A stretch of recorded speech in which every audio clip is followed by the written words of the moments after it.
I don't guarantee that this is going to help you, but I'm going to try very hard to see if I can help you through this. Sometimes it appears to me that you all are having a little trouble understanding exactly what you're supposed to do in an assignment. This particular one, I'm just going to choose one of the two questions that are posted and talk you through a little bit about it, okay? Now, at the same time, let me encourage you to always look at the grading rubric. If you have no clue where the grading rubric is, let me see if I can help you a little bit. It's on your assignment page, and it's this little part right there. In this particular assignment, this tells you that you're going to have to evaluate the topic, which of course is what you know you typically need to do, um, and demonstrate the use of the week 3 lecture material. So scurry over here and look at what that lecture material is. When you get into some of this stuff up at the top, look at what they want you to look at. They want you to look at style, subject, what illusionism and idealism is. So take the time, read through these, look at the pictures, and see if you can get some idea. Now, I would suggest you put down a few notes, mainly because when you listen to something and you read something and then you write something, it makes it a little clearer. The other thing that some of you all are having trouble with is right here on the art terminology. That goes back to that announcement, remember, that we put way up in, I think, the announcement section. There's a PDF up there if you'll allow me to take you to that. I think I have to go to Course Home. Sorry for this little added bit.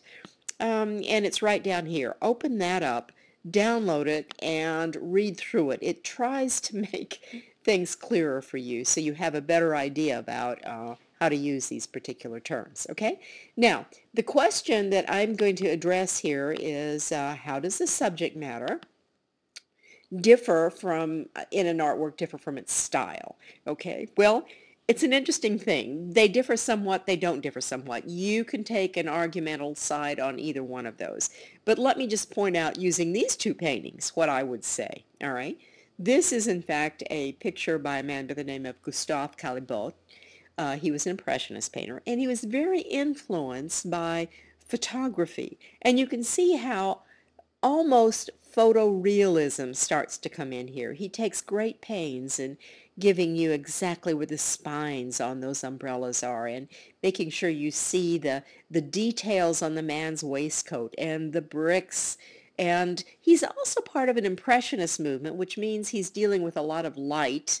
And he plays with that here too. So subject, I would say the subject of this are the people that are walking on the street. It's a street scene, okay? The style, almost photorealistic, all right? Now, the other one, I think, is a bit of a change. This is the Claude Monet, I think, Impression Sunrise, which kind of kicked the whole Impressionist movement off. But basically, this is the Houses of Parliament at sunrise, and you get a feeling of the sunrise. Now, he doesn't want you to see the Houses of Parliament.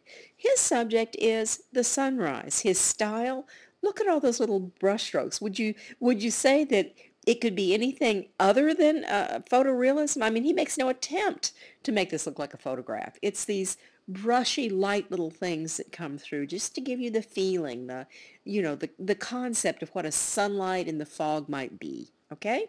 Hope that helped you a little bit. Now, if I were talking about them with terms like our design terms, I would say that Monet uses color. He also uses this pale value to give you the feeling that there's a light coming through a mist, which is what it's about. I would also say that he's got some shapes coming in there. What's the focal point here? Has to be the tower. So the subject is in fact maybe, doesn't sound very clear, does it? The subject is this Parliament building, but it's the sunrise that's showing you that, and his style, not at all realistic, is it? So they're very different in this case. The two paintings are very different, all right? And certainly, I'm just getting you a little bit close because my computer goes nuts. So you can see how those brush strokes are just wild, right? Nothing that looks like a Parliament building or a sun in all of that. Look at that Parliament building. It's just a bunch of little shapes, right? Okay, now let's go back and look at the Caillebotte and talk about it a little bit more.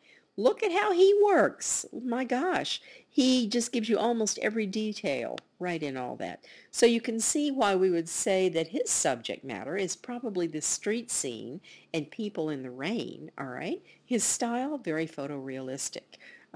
They both have buildings, right? Uh, one building, in this case, becomes very clear, so the style gives us something. I think I think the style does give us something.